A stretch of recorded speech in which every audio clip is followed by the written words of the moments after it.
What's up? Welcome back to the channel. This is the Game Week 1 review. I was really excited for football to be back. Hopefully you guys did well as well. And let's just get straight into the team. It was a good game week, I think, personally. Some good decisions, some things we regret, obviously. But it's all here to discuss, and let's just discuss it with the team. So in goal, obviously I had Raya. Fantastic performance. I couldn't be happier with this. A 10-pointer on the first game I had him was just fantastic. I didn't think at all for 1 minute that he would reach a 10-pointer in that game. Even from minute one, I was expecting probably United to score that game. I was holding Ryan more for the long term. So to see him return within the first game was just crazy. And it was 10 pointers, like probably going to be the highest scoring keeper unless an Everton or Leeds keeper does something special. But that was really good to have. And obviously we're there to cover the Arsenal defense. The Arsenal defense looking even better this year, I think. And I think they're going to live up to their defensive potential, even though Ryan won the Golden Glove last season, showing Arsenal has been a really good defense. I think they didn't really reach their potential compared to last season, their defensive numbers and how well they did. And I think this season they'll really show it with Calafiori looking really good, Timber back, White back. It's looking a really solid defense. And I think I'm happy with that goalkeeper pick. The centre backs will start with Frimpong, who played on opening night. Disappointed, to be honest, because I expected a lot from Frimpong, and his attacking threat was very minimal, and Liverpool as a defence in general just didn't look good. But we knew that from the Community Shield final against Crystal Palace, they kind of looked a bit off. And that kind of continued against Bournemouth. Bournemouth obviously a decent attack, but still, it didn't look too good from a defensive point of view. But I'm sure to improve after a couple of games. But what I was most disappointed with was Frimpong's attacking threat, because he showed nothing. Like, the whole game was nothing.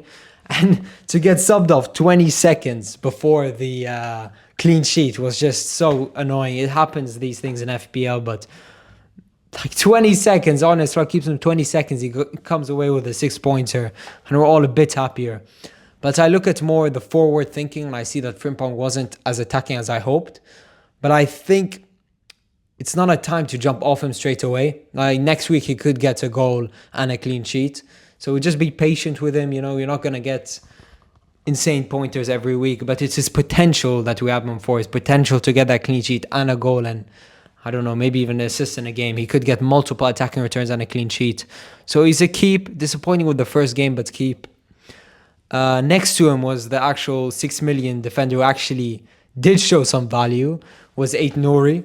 I thought his performance was average. He showed no attacking threat at all. And City at many times looked like they were going to concede goals. But I think the fact that he got the 9 points is going to kind of tempt people to get him, even though they don't really know his performance.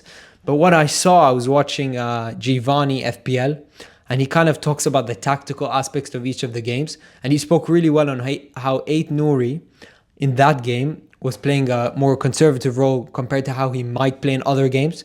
So against Tottenham, once they play the Cherki or Foden or Marmoush on the wings, they're going to play more inwards, and to allow for those flying fullbacks to happen and Aït-Nouri to attack much more. Whereas the Wolves game, you played natural wingers, wide wingers. And this was really like conservative from the fullbacks to stay back and defend. And actually from his defending, he basically did get an assist. He got defensive contributions and ended up getting bonus points on top of that. So he ended up with 9 points. I was very happy with that. But it didn't seem like a 9-pointer game, but his defensive work allowed for it. And I think it's promising because next game we could see the attacking aspect of Aït-Nouri, and it's a good start. Really happy with that pick. Honestly, once after the game, I wasn't too excited about him, but once I realized that the potential for him to attack more in certain games, it really excites me as a pick. The third one was Williams. I didn't look too much into this game. I was watching the Chelsea Crystal Palace game instead, but Forest looked decent, or it could be a case of Brentford just not being there yet. But unlucky to concede, obviously, from a penalty. What was disappointing is that Aina on the other flank did get a defensive contribution points. So that was a bit annoying. But what can we say? There are no guaranteed clean sheets, no matter how easy the fixture. And the next game where it's a bit harder, he may end up getting a clean sheet. So again, it's just be patient with that pick. It didn't happen this week. It's going to happen next week. And overall, the defense, I spent a lot of money on the defense, obviously. And to have 21 points from 4 players, I think is decent. I'd really take that from the defense. And hopefully Williams and Frimpong next week show their value. Now into the midfield. It's very interesting in the midfield. First of all, I'll start with those two who played on opening day. Gakpo and Wirtz. Gakpo, obviously so impressed with him. He not only did he get the points, 7 points, and I think he even deserved bonus points, but he played really well. Out of all the attackers that Liverpool had, I thought he was the best one by far. Like, he looked a really good player that day. Especially, I was a bit not shocked, but surprised considering his performance in the Community Shield was so poor.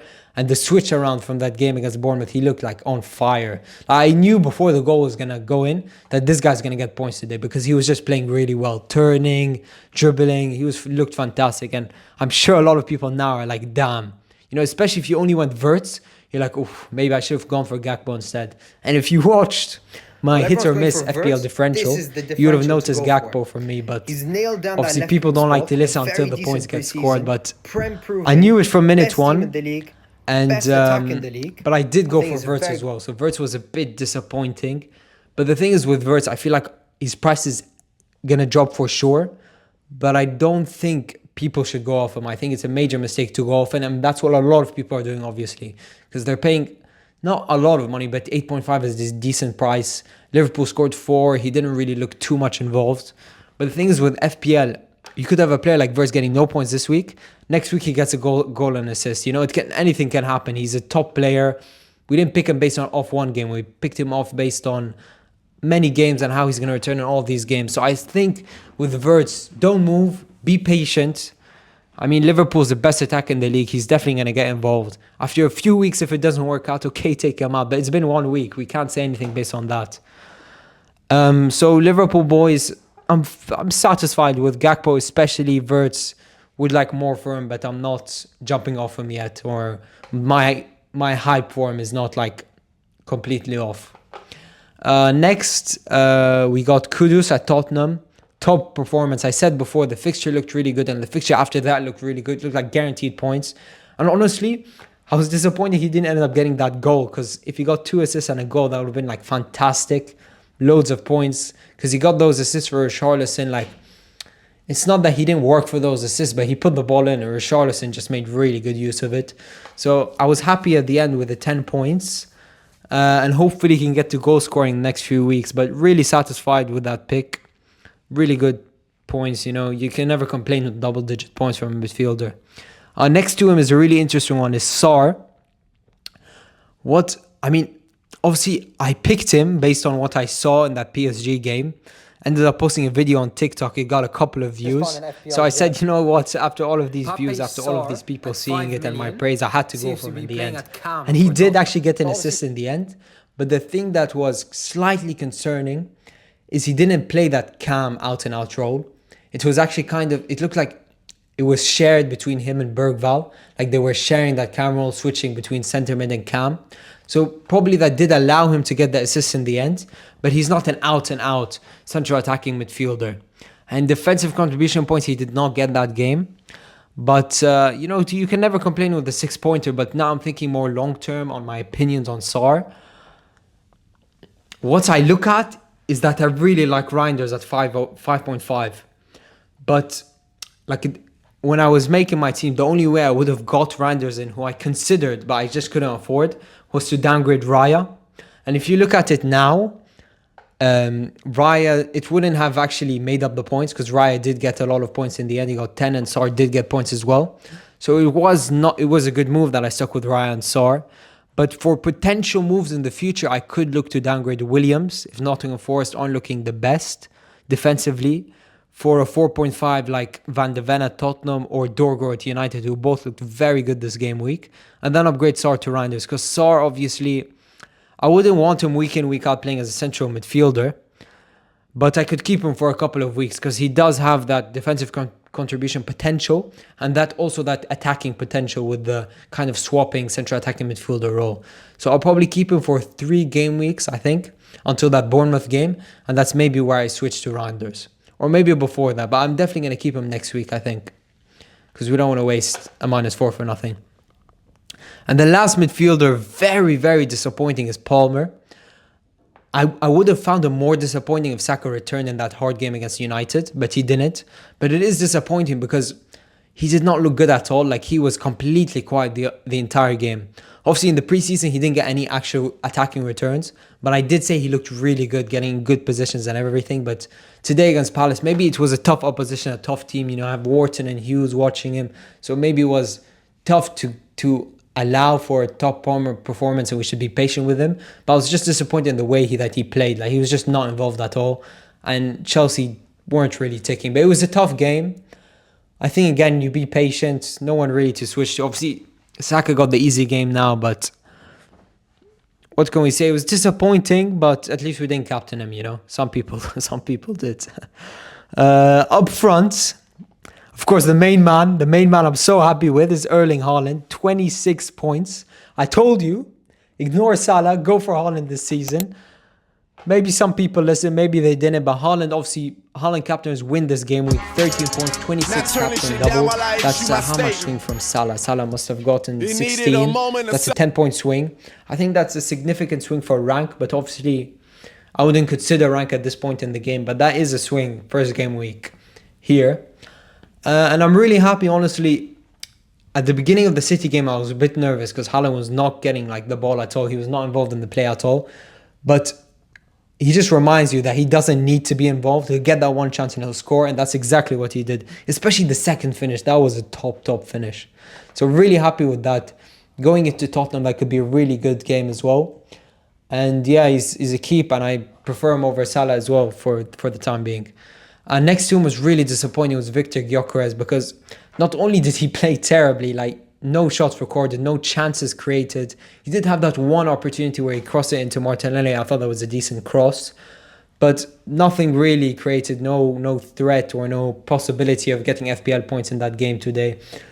And what was even more disappointing is that he got subbed off so early in the game, really early, showing that rotation with Havertz happening. And obviously, I'm an Arsenal fan, so from an Arsenal fan perspective, I think it makes sense because Havertz, you know, he's worked hard in the preseason, evidently by his change of abilities. He's gained some size, so he deserves to get opportunities. But from an FPL perspective, it's annoying that they have to share those. So that's definitely one thing to monitor. I think Leeds next game is a really good opportunity for Gyökeres to get not one, but more than one goal. So we'll see with that. But in the long term, getting subbed around 60 for Havertz and sharing that role is not something you want from your number 9. But obviously, if you went for Watkins instead of Gyökeres, that wouldn't have worked either. So happy with Gyökeres, I guess, for now. And yeah, just be patient with him. That's what I'd say. You know, Leeds at home next game. You couldn't ask for a better fixture. And we'll just wait and see how he performs there, his minutes there, and it's decent. Overall, the team gets 76 points. Honestly, really happy with the first game week. I think it really went really well. We had good picks in Raya, Kudus, obviously Haaland captain was the biggest. Sar getting some points, Gakpo, Aït-Nouri. So happy with the overall points. It's going to be a decent rank at the end. I don't think rank should matter, but it's good to get a good start. And hopefully we can continue the start.